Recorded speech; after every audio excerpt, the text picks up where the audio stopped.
Okay, so we've been talking about what is and isn't canon and continuity, and there's the little bits and pieces here about Star Trek, and I talked about Endgame, but at the end of the day, it's so much bigger than one set of complaints or one idea of what is and isn't.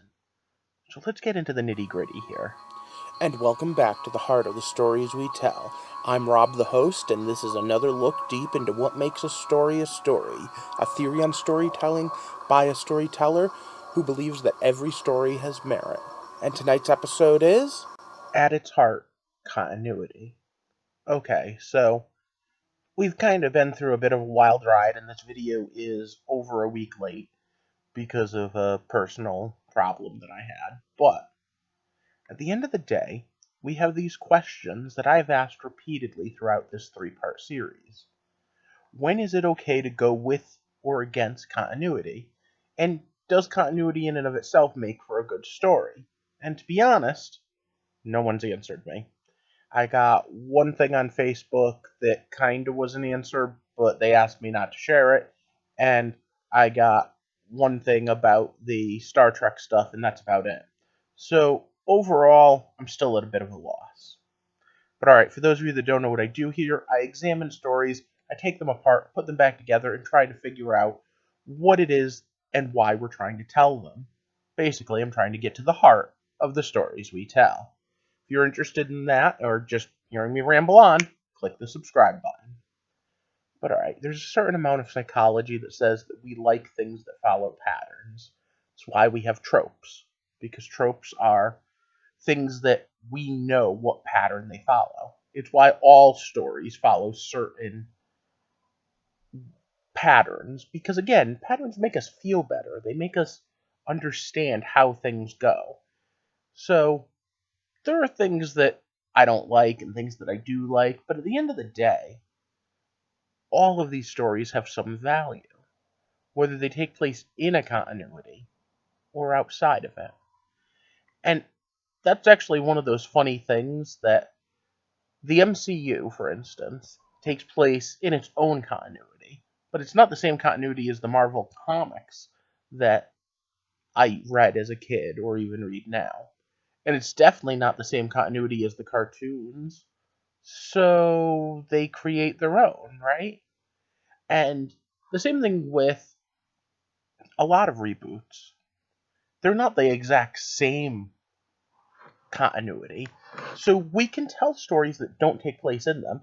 Hell, the comic books have what ifs and Elseworlds, and there was another title that they were going with for a while, and I can't remember now. Specifically to tell out of continuity stories that are just interesting takes. Anime has this entire thing called OVAs, and in an OVA, you literally take the characters and put them in a variant situation. Why do you do that? Because you're just interested in the characters and figuring out what makes them tick. And that's an interesting concept. And we see this all the time. So, what does make for good storytelling?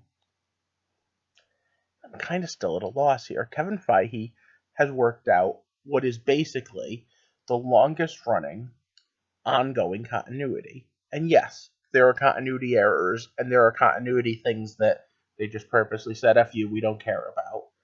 But at the end of the day, he has told one story through a lot of voices.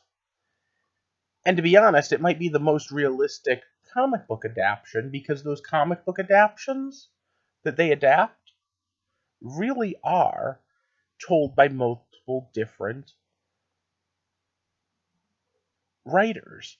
And as such, they have different themes and storytelling elements and don't always mesh. So, okay, he did it. He created the biggest comic book movie series ever. But there are others that want to imitate it. I keep hearing about Star Trek wanting to do a cinematic universe. I mean, the movie monster cinematic universe. And none of them keep up. But there's a reason for that.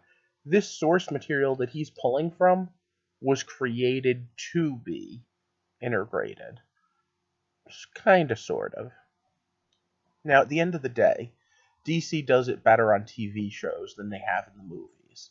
And remember, I'm a DC fan too. I totally love their movies, but I understand that they didn't do it as well as Marvel did.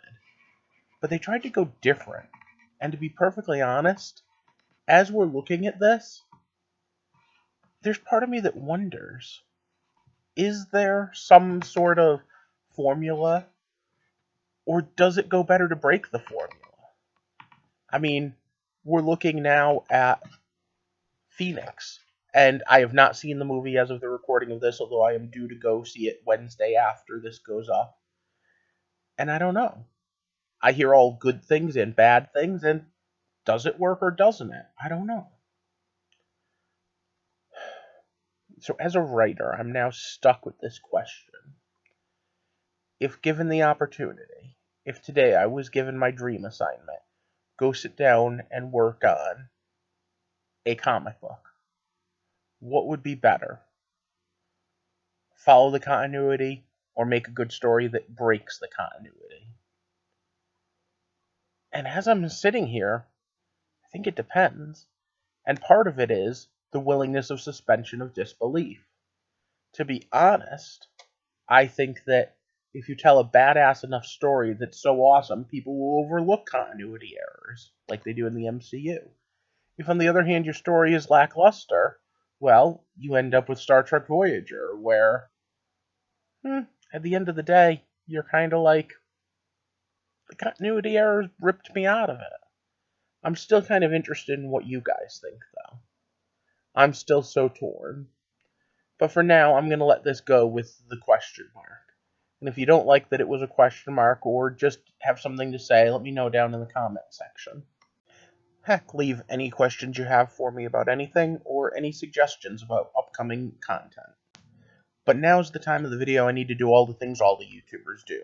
So if you could please like and share this video, give a big shout out to all of my patrons, and of course, if you haven't already, click that subscribe button, because here we are going to explore what it means to be a storyteller, how we tell stories, and why we tell stories. And if that sounds interesting, join our little community as best you can. For now, I hope you have a good night, and thanks for watching.